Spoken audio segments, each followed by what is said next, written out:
A vivid cloudless summer sunrise. It's deep in the dry season. It has not rained for over a month and the grass has turned a perfect yellowish blend. Students are just arriving at the school. Over half of them board at this school.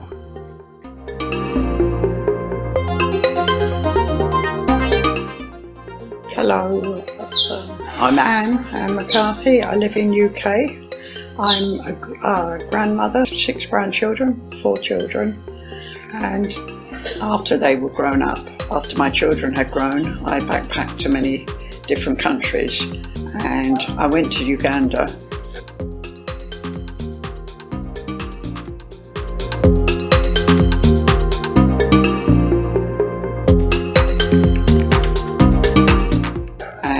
Had a chance meeting with our director here at the project, Dennis Sahirwi.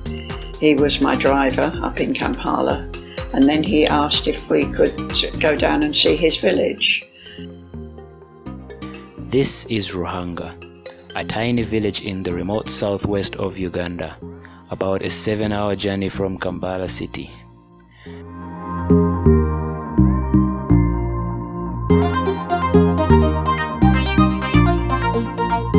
He had a couple of acres of ground with the idea he wanted to start a small guest house because it was right on the main highway and he wanted to be able to employ people in his village. So I saw what he was doing and I went back home. I was only on a short trip. I went back home and I raised money by giving some talks in UK. This was the start of a very beneficial and prospective adventure. The very first steps towards the Uganda Lodge Community Projects.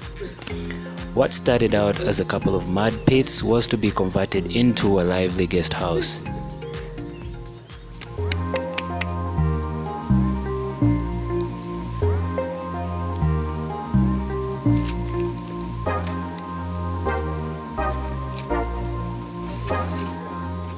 In the beginning, there were only a couple of rooms, a makeshift kitchen and very few guests.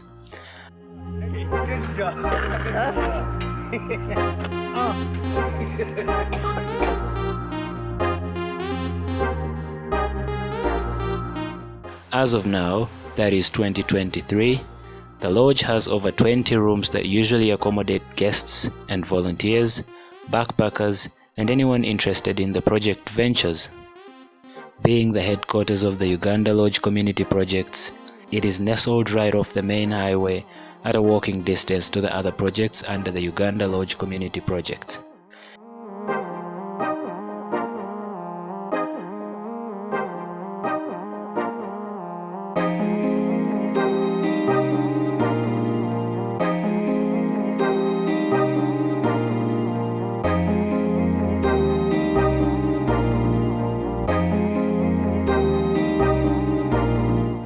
Okay, I'm Eddie Man.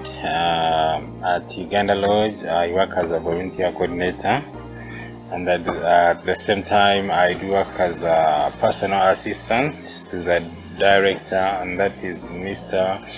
Dennis K. Ahirwe.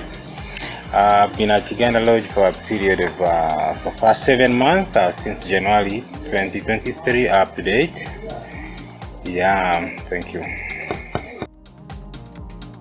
I came back out to Uganda 2 or 3 times. He took me to different parts of the country and then we came back to his village. And when I was there, the village women used to come in and they'd come and sit and make their crafts, their baskets and papyrus and beads, made beads with paper.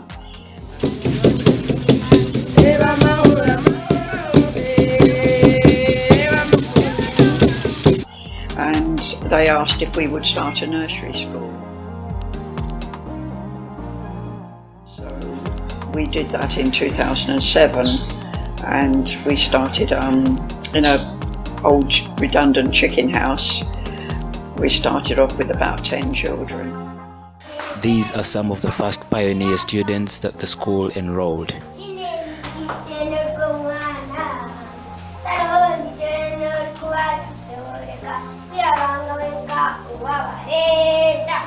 And this grew and grew. The next year we had to split the nursery, and then we had top class, middle class and baby class. Hello children. Hello teacher. Good teacher. We decided that we'd open a primary 1 class. Well, by then we'd also got a couple of rooms accommodation, and I managed to find a few people to come out here volunteering. The first volunteers to visit Ruhanga had a huge contribution towards the school's development. They got involved in different activities that sped up the process and attracted a good number of students to join the school. And it went on from there. The next year we needed a primary 2.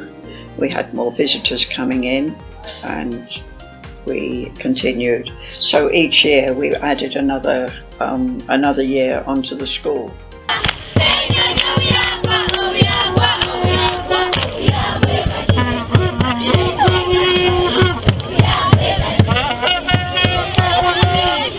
So much has changed over the years. As of 2023, the school has more than 400 students, with classes starting from baby class, the youngest, to P7, which is when they finished primary school.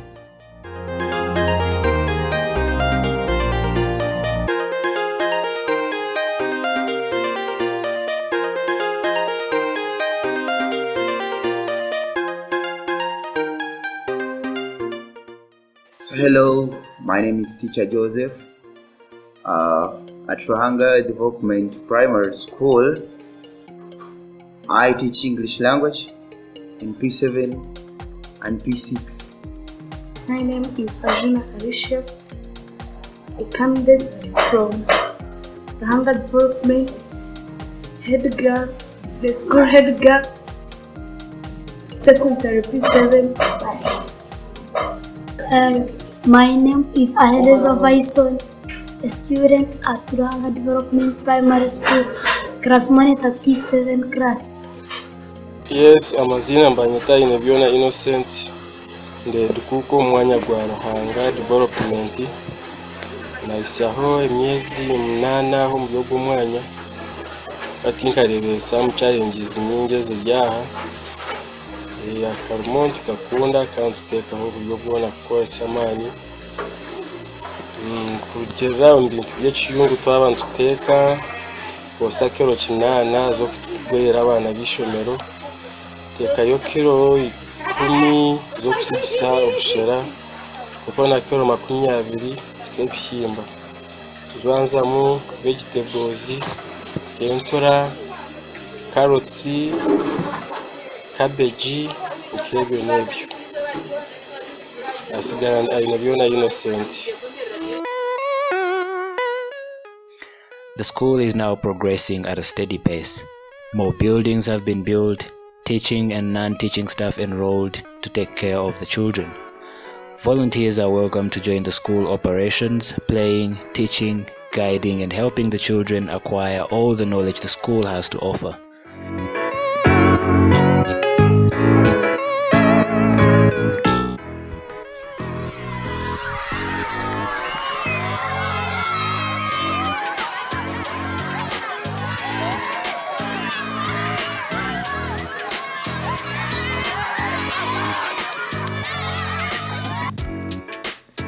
Water was a problem, fresh water, especially for our visitors and for the children at the school.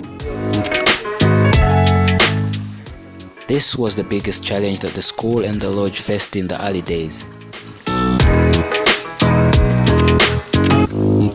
So I fundraised back in UK, and we raised about £15,000 in 2010, and we protected one of the springs that was up.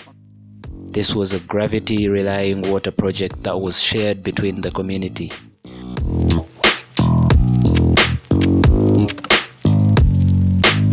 So then they brought the piped water down, and Dennis had about 15-20 taps put in different positions so that the local people didn't have to drink water just from the stream. They could collect water from a tap quite near to their homes.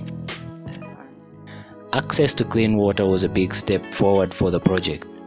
It facilitated more construction, which significantly increased classrooms and guest rooms, as well as opening up new doors to other projects. And some volunteers came and suggested that their company that they worked for might be able to give us some money to build a medical centre. So we put in an application and luckily it was accepted.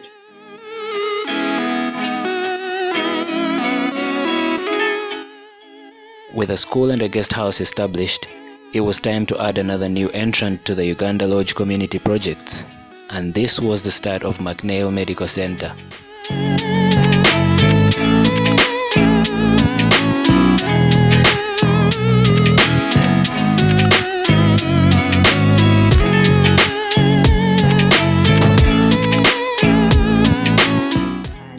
A medical centre, so all of the children at our school are treated for free, and the local village people, they're treated at cost or just above cost of the drugs and that.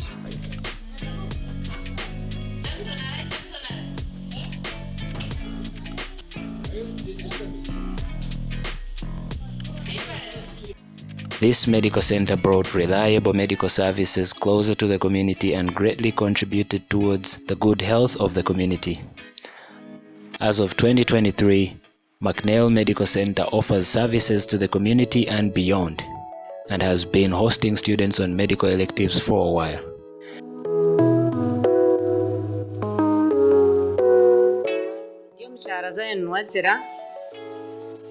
Nasya emyaka 49 y'obukuru, ndi omuntu orumare d'officiare kandi katandika kukora ha McNeil omwaka gw'2014 nk'omushaho omutendekye.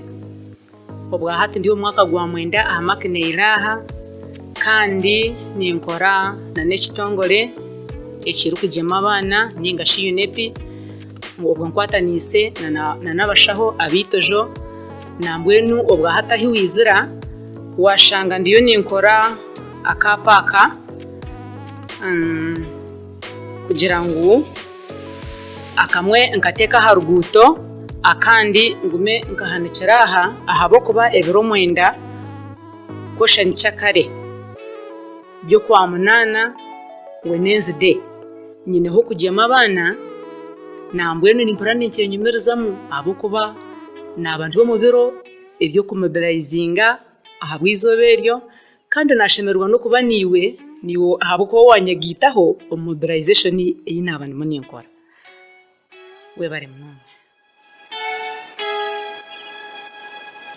My name is Mname Godwin and I'm working as a clinical officer at McNeil Medical Center, and I've been here for 1 year and 8 months so far, and we work on a couple of diseases, both communicable and non-communicable diseases, and the examples include malaria, typhoid, cough, common cold, pneumonia, and others. We also have a laboratory which is very equipped with a microscope and a centrifuge. You can do tests, modality for malaria, you can do HIV, you can do pregnancy tests, you can do RPR, screen out syphilis, we can do BS for malaria, we can do a couple of stool tests which can be done by the microscope, and we also have immunization services which is done every Wednesday of second week every month. We also work on emergencies like road traffic accidents and other emergencies like heart attacks, difficulty in breathing, foreign bodies, and others. And I'm proud to work with McNeil, and I extend my great appreciation to our directors, Mr. Ide Dennis and Madam Bakati Anna. Thank you. Stay blessed.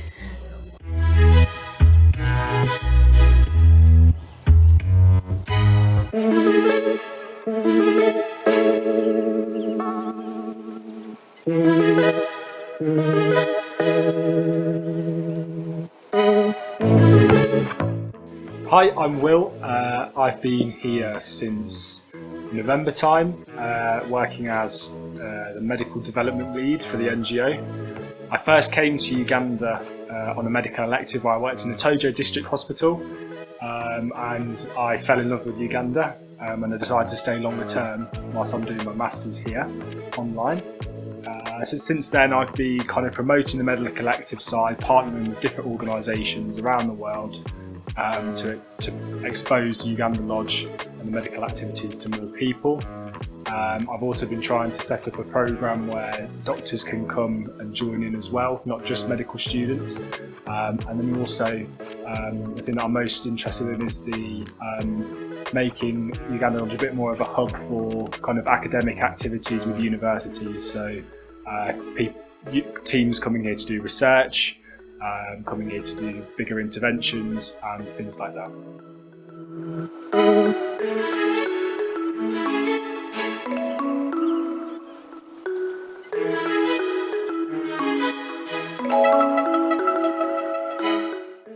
Anyway, when these children get to P7, there is the opportunity to go to senior school, government senior school. The money that comes in from their school fees, we keep it down to an affordable level, because most of the children around here are coming from what they call peasant farming families. They're subsistence farmers. They just about grow enough food to eat, and they might grow some coffee to get some cash. So the school fees are about a quarter to a third of the cheapest other primary schools, but they're subsidised by many people in the UK and internationally who kindly donate some small amounts of money each month, maybe £5, £10, £20, £50, and all of that money goes towards paying the teachers, buying the school needs, the essentials that they need for teaching. There are some interesting clubs within the school, like sports, debating, and many others. One of the most prolific is the Scouts Club.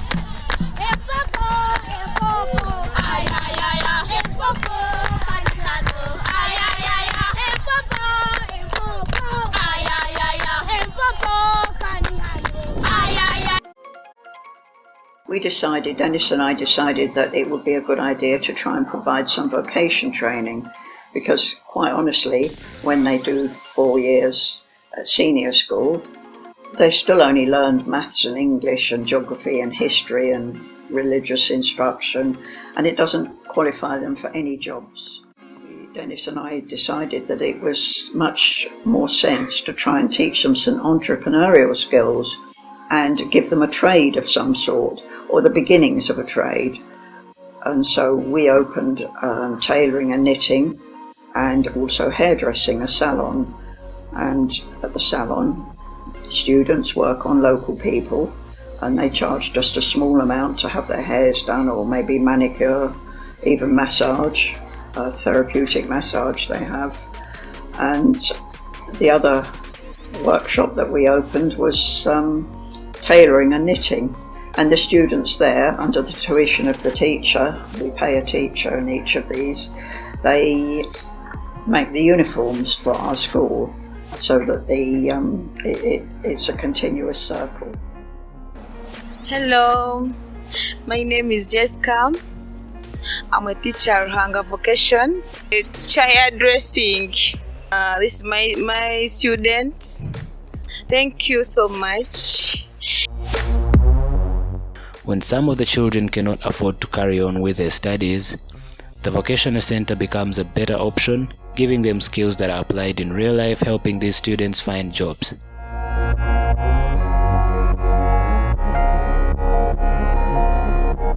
I'm Naomi. Then I'm a teacher of tailoring. I'm training some students for so many long time. So I greet you all. Some of these students from the Vocational Center have set up their own shops and are actively involved in supporting the communities they live in. Volunteers often acquire fabric and get the tailors at the center to make them chitenje clothes, as they're called out here. And some years ago, we decided that a restaurant would be a really good thing here because of where we are. We're about 5 hours journey from Kampala, but also all the tourists and tour guides pass our gate, as well as people going to Burundi, Congo, Rwanda. And it's a good stopping place when they come from Kampala to have snacks or food and stop and use some nice, clean, decent toilets. The training restaurant as of now is the recent venture and it is still in the construction stage.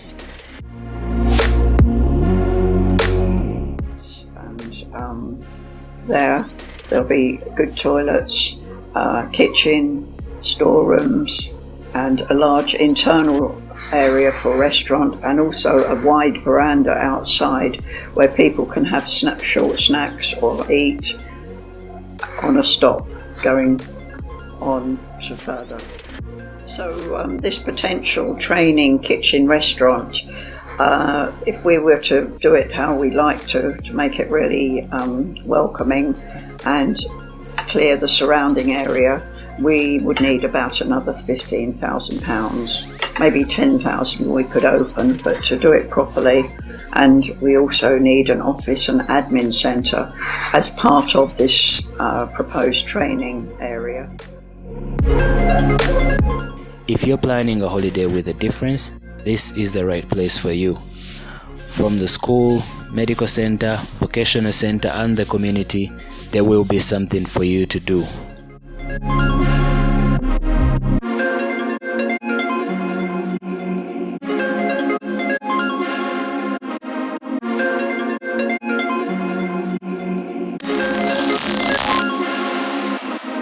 While our volunteers are out here and our visitors, Dennis takes them on safari to Queen Elizabeth Park, National Park. Most of them join this option, three-day safari option. And when they go there, there are now two fishing villages where we stay, and the accommodation there also is associated with our NGO. Oh, safari. Good times, good times. This is one of the most thrilling experiences to enjoy while out here. From Queen Elizabeth National Park to Lake Mburo, Murchison Falls, Windy Impenetrable Forest National Park, the list goes on and on. Any adventure trip can be organized at the lodge at one's request. It is a great chance to immerse oneself in the amazing and incredible wildlife Uganda has to offer.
Anthony Akachimpa.